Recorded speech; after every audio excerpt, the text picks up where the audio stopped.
Ugek-ugek gembel-gembel sadurunge tok.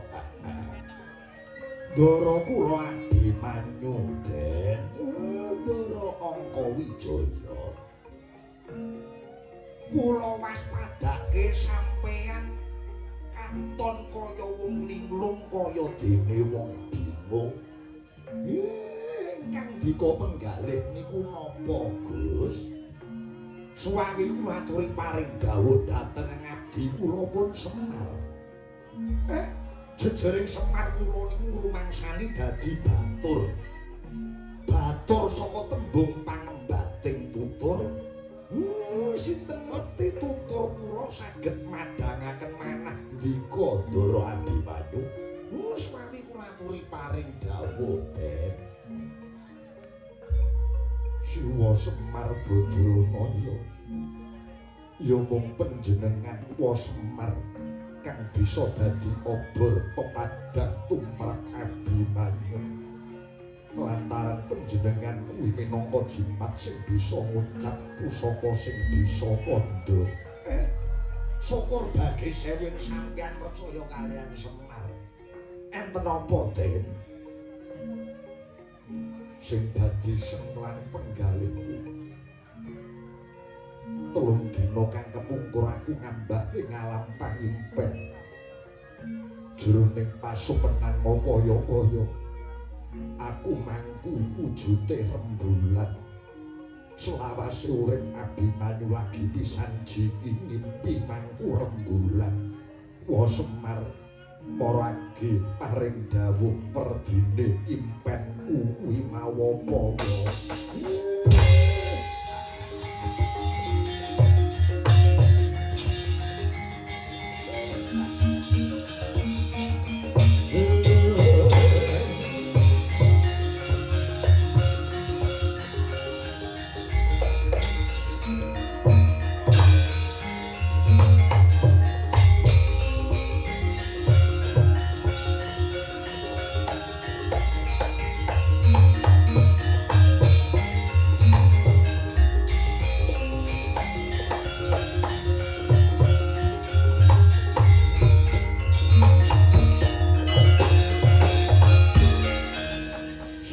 Koden mraye no semurire seko bali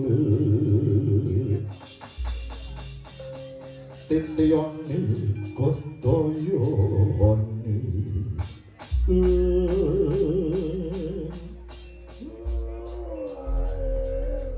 bergeguk-geguk mel-mel sadurita Ndara Abimanyu sampeyan wajib nunjukke rasa syukur mring Gusti kang murbeng jagat. Jalaran boten sadengah titah saged ngimpi mangku rembulan. Menika pralampita utawi pralambang ingkang sae, Den. Wimpen kang becik wong nggih. Rembulan kuwi werdine kepiye? Rembulan niku pralambange kanugrahan. Rembulan niku pralambange wahyu. Kula sampeyan kedah syukur wonten ngarsaning pangeran iso ngimpi mangku rembulan. Beda kaliyan anak-anak kula menika kanca-kanca mburi kula niku. Paling banter ngimpi ya mangku dik wulan.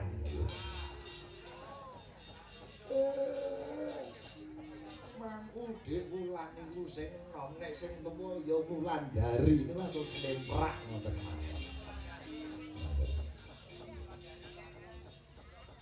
Kuwi pralambange kanugrahan. Nggih. Nanging aku rumangsa cubluk, aku durung bisa nggagapi sasmita iki mau. Yen pancen pralambange kanugrahan, pralambange wahyu. Nugraha kuwi mau bakal tumurun ana ngendi wa Semar.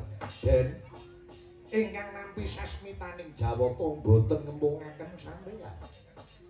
Kula Semar nampi wangsit winursita boten dangu malih dewa badhe nurunke kanugrahan wahyu ning ratu kang sinebut Wahyu Cakraningrat mapan ing alas Krendayana.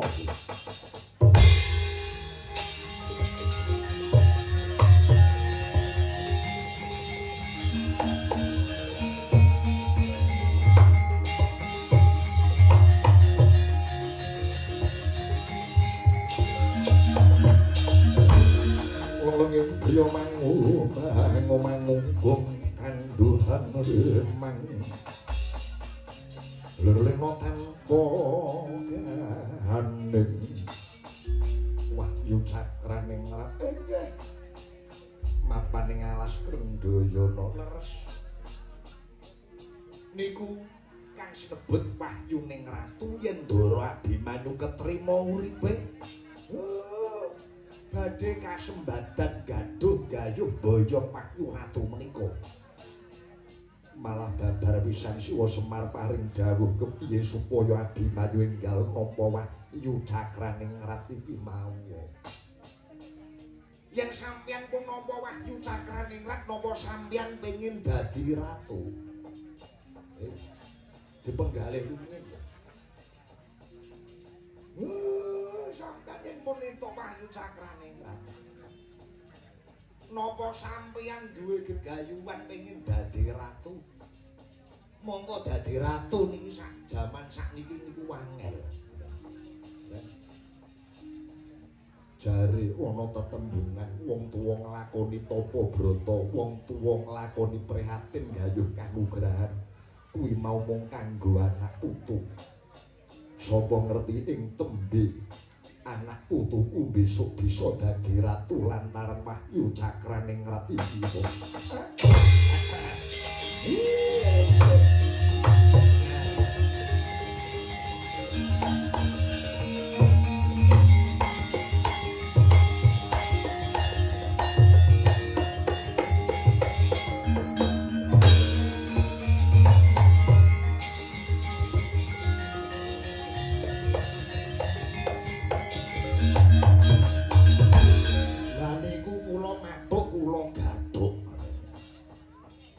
Pancen bener wong tuwa nglakoni prihatin iku dienggo anak putu. Iya, aku mung ngestoke dawuh Siwa Semar Badrana ya. Malah kepara enggal paring dawuh kepiye carane supaya Wahyu Cakraning Rat bisa tak boyong ngeten nggih, Den. Wahyu niku hambeke suci. Yen pengin kedunungan wahyu, kedunungan kanugrahan